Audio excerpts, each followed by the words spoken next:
Hello and welcome to a special edition of Discover Germany, the travel guide on DW. Today we want to take a look at the history of Germany divided and Germany united. First, we're off to Leipzig. It was here in 1989 that the peaceful revolution began and set in motion events that led to German unity. On a city tour, we explore scenes of this time of historic change.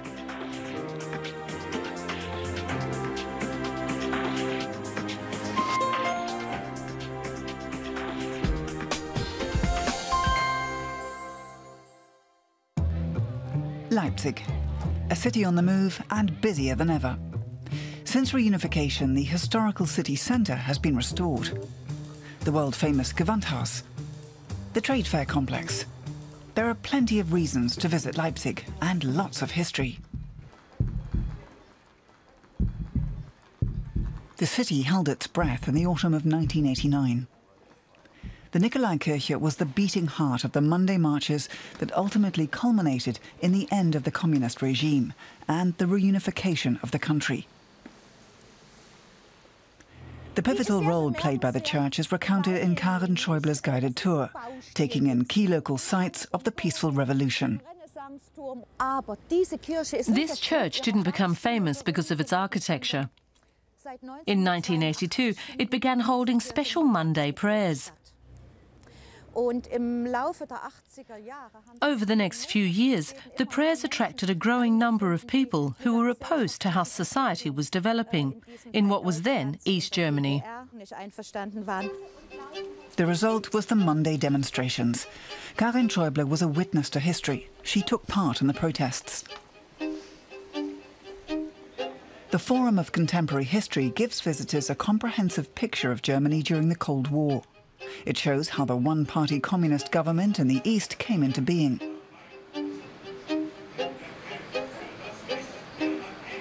The museum illustrates what life was like for East Germans, from communist-style competition and industry to a typical family's living room. 1989 marked the beginning of the end. As the party top brass celebrated the state's 40th birthday, the system was already crumbling beneath them. The Monday demonstrations began in September. By October the 9th, the number of protesters was overwhelming. The authorities considered using physical force. There were 7,000 or 8,000 armed men in and around the center of Leipzig. Between 70 and 100,000 protesters were expected. The regular police and Stasi forces would have been able to tackle 30 to 40,000, but not 70 or 80,000. The demonstrators chanted no violence. It was dangerous to film the activities. Schäuble takes her tour to the place where two activists shot illegal footage.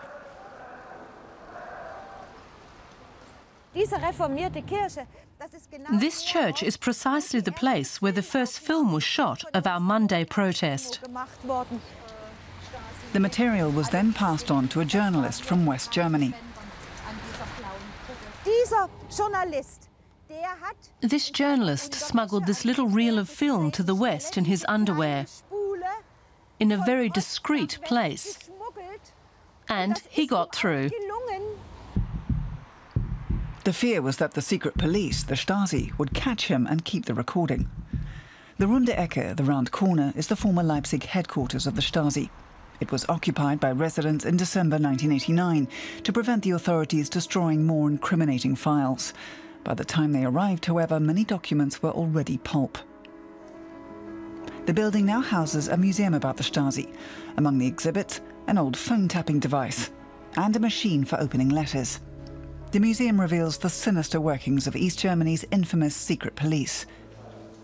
Tobias Hollitzer was one of the civilian activists.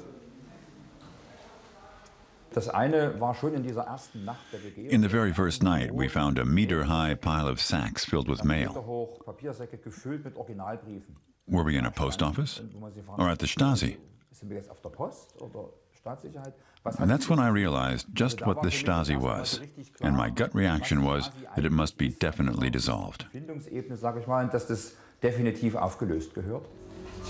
The Stasi's tasks included monitoring and intimidating its own citizens, but it did not ultimately use mass physical force against demonstrators. Augustusplatz was the epicenter of the protests. A peaceful revolution with not a single life lost. That's something we can be absolutely happy about and grateful for the opportunity to experience it. How often do you experience something like that? Taking a tour with Karin Schäuble is just one of the many options in Leipzig for rediscovering modern German history.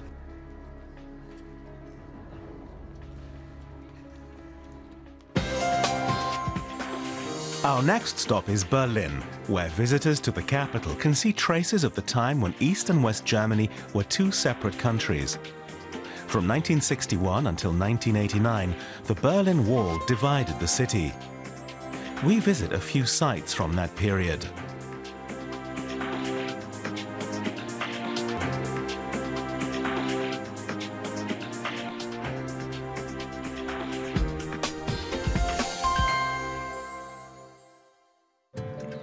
For visitors from around the world, the Brandenburg Gate is the symbol of the once divided city. Since German reunification, Berlin has seen a lot of change. Many traces of its division have been eradicated. People retracing this history go to Checkpoint Charlie, Potsdamer Platz, or the East Side Gallery, where artists have painted the longest remaining section of the Berlin Wall. But there are places all over the city that still show traces of the wall that once surrounded West Berlin. To explore some of them on foot, the Berlin Wall Memorial is a good place to start. In some spots, the wall dissected residential districts, like here on Bernauer Straße. The memorial includes original border fortifications, which give visitors a chance to see the physical means used by East Germany to keep its citizens from escaping. These elements were part of what was called the electric alarm fence. It was embedded 40 centimeters in the ground to stop people from tunneling their way out. If touched, it sent an alarm signal notifying the border guards without the escapees' knowledge. The Window of Remembrance commemorates the people who were shot dead at the border or those who died accidentally. They include children who fell into the water while playing. Since parts along the banks of the River Spree were border areas, no one was able to fish them out. 6 children lost their lives here because no one rescued them, neither the border guards nor passers-by, nor even their parents who were close by. Bells ring out at the Chapel of Reconciliation in remembrance of another church of the same name which once stood on the site. It was demolished by the East German regime in 1985. At Bernauer Straße, you can see exactly where the wall once stood, one of the few remnants that remain standing. If you see this double row of paving stones in Berlin, you'll know that's where the wall once stood. And if you don't know which side is east and which is west, look for the metal plate. You can only read it if you're standing on the west side.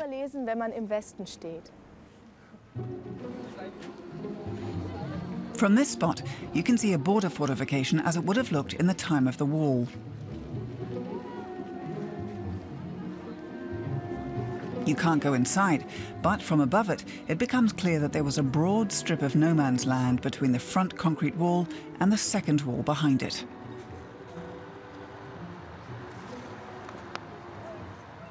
Just splitting a city and splitting a people, and it's really, really horrible to see. But obviously it's really good to, as a European, to understand what happened and to know that really we should try and avoid that again. A 20-minute walk away, we come to the watchtower on Kieler Straße. Nowadays, it's surrounded by new buildings. While Berlin was divided, East German soldiers stood watch over the border on the Berlin-Spandau Canal. 73-year-old Jürgen Litvin gives tours of the watchtower. He knows every detail of the tower, where 12 border guards were always on duty to ensure no one escaped to West Berlin.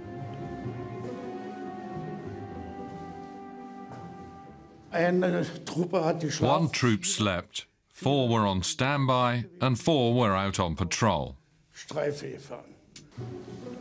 Jürgen Litvin doesn't just explain how the wall used to look here. He also tells visitors about his brother. Günther Litvin was the first person to be shot dead at the wall. The watchtower is a memorial to him. It's thanks to Jürgen that the tower is still standing. It had faced demolition. Then the court decided the tower should neither be torn down nor moved. And that was the incentive for us to convert it into a memorial, not only for my brother, whose name it bears, but also all other Berlin victims. A 15-minute walk from the watchtower is the St. Hedwig Cemetery. A fence now stands where the wall once ran. No concessions were made, not even for graves. Rainer Klauneck shows the scars the wall left. There are no longer tombs to be seen, just an empty lawn. When the wall was built, the graves were simply removed. A plaque serves as a reminder.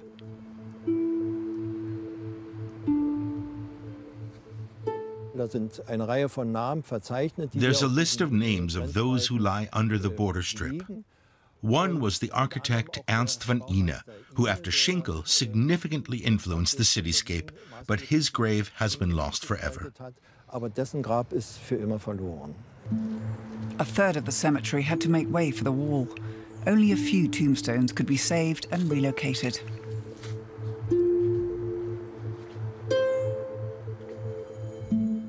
Another silent reminder of the decades when Berlin was divided by a wall.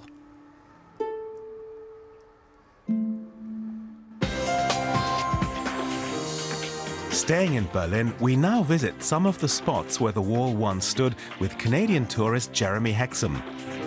The wall was 160 kilometers in length, so Jeremy decided to focus on sites in the city center.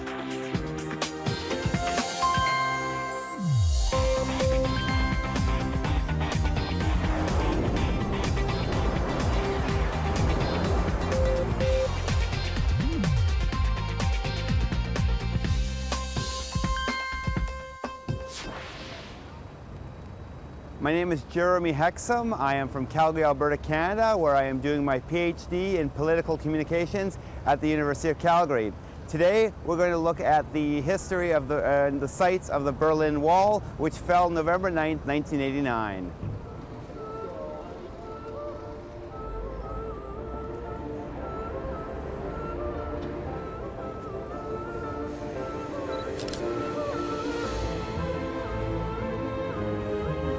A good part of the Berlin Wall is actually still marked, so we're going to go on our trip to following the Berlin Wall Trail.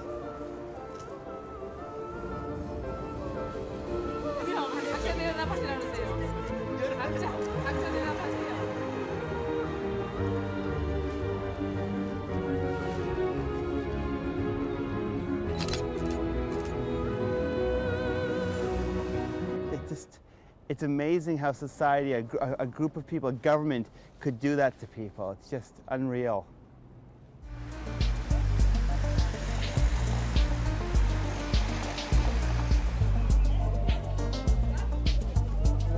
I'm here at the famous Checkpoint Charlie, and just down the street, over there, is the Checkpoint Charlie Mauer Museum.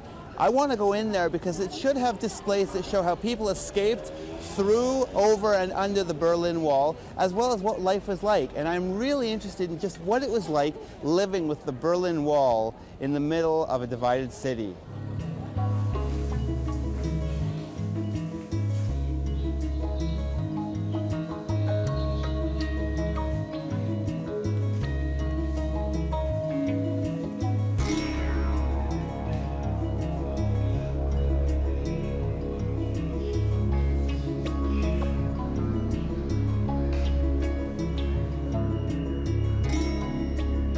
This museum is incredibly interesting. Not only does it give the history of Checkpoint Charlie and the way people escaped, which I thought that's all it would have, it gave the history of the Berlin Wall and a lot of the information about the GDR.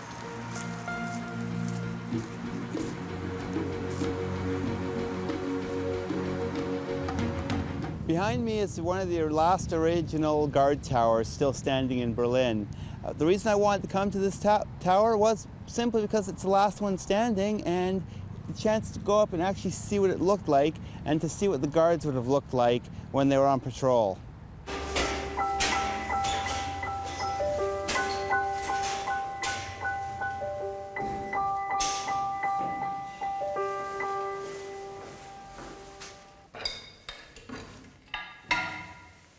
I see a lot of grassy fields and I see trees, but I guess back in the DDR days, what I'd see is a death strip, and if anyone tried to escape or move over there, or I could, somebody would open fire.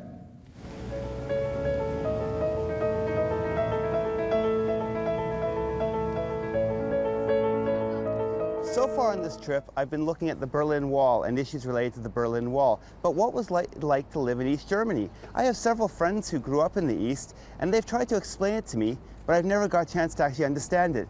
At least here at the DDR Museum, I'm going to see what life was like in East Germany. So let's go in.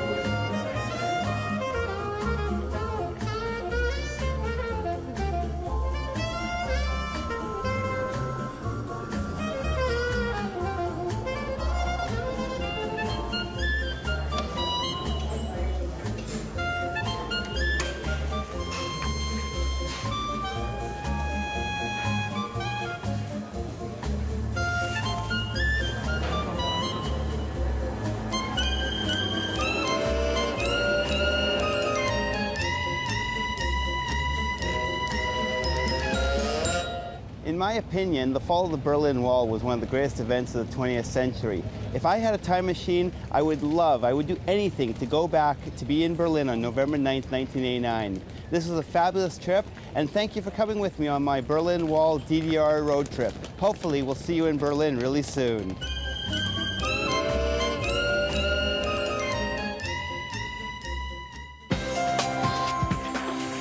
Our next destination is Eisenhüttenstadt. It was designed as a model socialist city with housing, factories and parks laid out according to plan. Today, tours give visitors a chance to learn a little about what life was like in the old East Germany.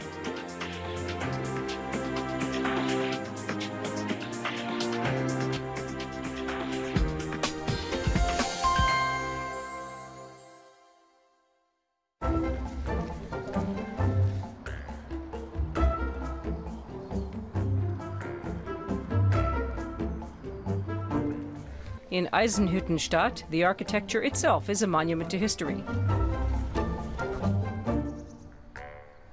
In the model socialist city, industrial workers would live in spacious green housing estates rather than dark and crowded urban tenements.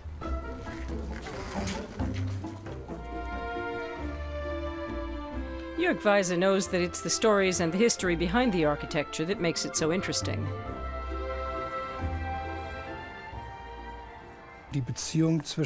What draws people here today is the relationship between the socialist ideals of the former East Germany and the architecture they created. After all, Eisenhüttenstadt doesn't have anything spectacular like Cologne's Cathedral or the Zwinger Palace in Dresden. In Eisenhüttenstadt, the most spectacular sight is the steelworks visible halfway across the city. The local museum documents the city as it was envisioned nearly 60 years ago. An old architectural map. In the grand old cities most familiar to tourists, a central boulevard like this one ends at the Palace Gate. But here, it's the gate of the factory. Eisenhüttenstadt was originally known as Stalinstadt, but was renamed in 1961. Old video recordings document the pride of place once held by the model city. Hour upon hour, the digger excavates fresh soil only recently covered by mighty pine trees. Some for a rolling mill, the rest for a new power plant. And here, a new smelting furnace, the fifth one. The factory was called Eisenhüttenkombinat Ost, Ironworks Combine East, for short, EKO. Today, it's owned by ArcelorMittal, a global steel company. Visitors can take a look behind the scenes and watch molten iron being poured into special molds. It's heated to over 1200 degrees Celsius and then processed into hot rolled coils. The steelworks now employs about 2,500 people, only a fraction of what it was in the former East Germany. But the factory still shapes the city's identity. It's an impressive operation for the visitors, too. It was fascinating. I've never seen anything like it before. I didn't want to leave. Next, it's time to visit the city's documentation center. The museum was founded in a building that once housed a daycare center. Today, the collection holds over 100,000 artifacts from the former East Germany. Cleaning supplies, soup packets, stockings, just a few of the many consumer goods on display. But the point isn't to evoke a fuzzy haze of nostalgia. The exhibition wants to bring viewers to a better understanding of life in the former East Germany. Some displays are on the whimsical side, like this board depicting production targets with rubber bands. Others capture how socialist ideology was imprinted onto the fabric of everyday life. A visit to Eisenhüttenstadt offers many opportunities to learn about the history of the former East Germany. And one of the best ways to understand it is on a walking tour. After all, the very city is a living monument to history.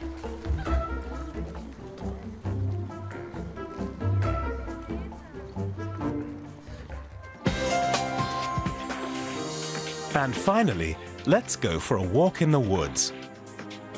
The German Greenbelt is a unique nature reserve that was developed along the former heavily guarded border that ran through Germany. As you walk along the Greenbelt, you may come across remnants of the old fortifications. We tag along on a tour that begins in Bavaria.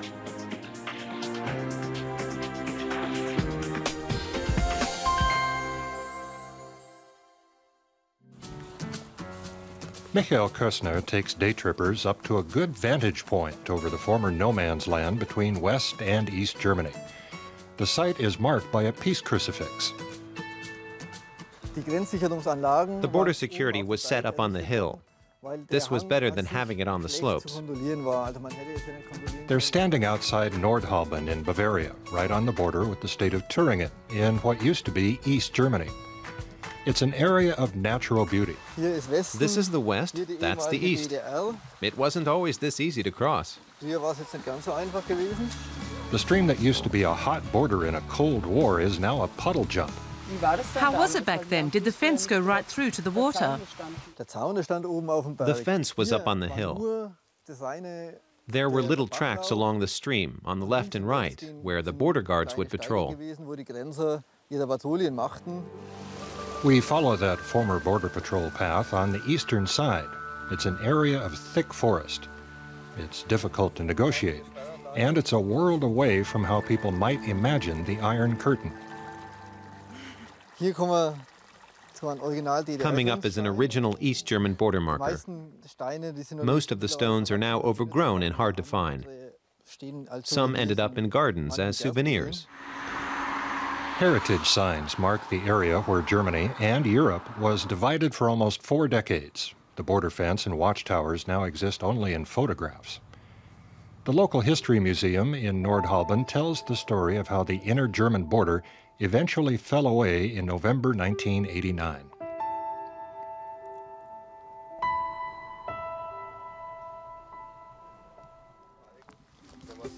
Our heritage hike takes in almost 10 kilometers of the former border zone.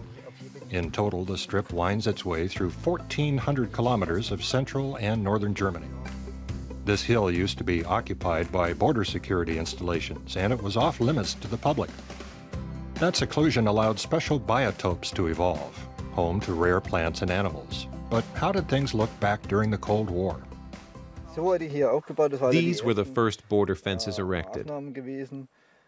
Here they had the simple barbed wire fence, and here you can see the first obstacles to prevent cars breaking through. Our tour is almost over, so how about some liquid refreshment, undercover? The bar in this case is a cave. It's self-service, with passing hikers expected to pay voluntarily, an expression of their boundless and borderless honesty. Plus, there's no watchtowers or guards to patrol their activities. That's all for this edition of Discover Germany, the travel guide on DW. Thanks for watching. Until next time.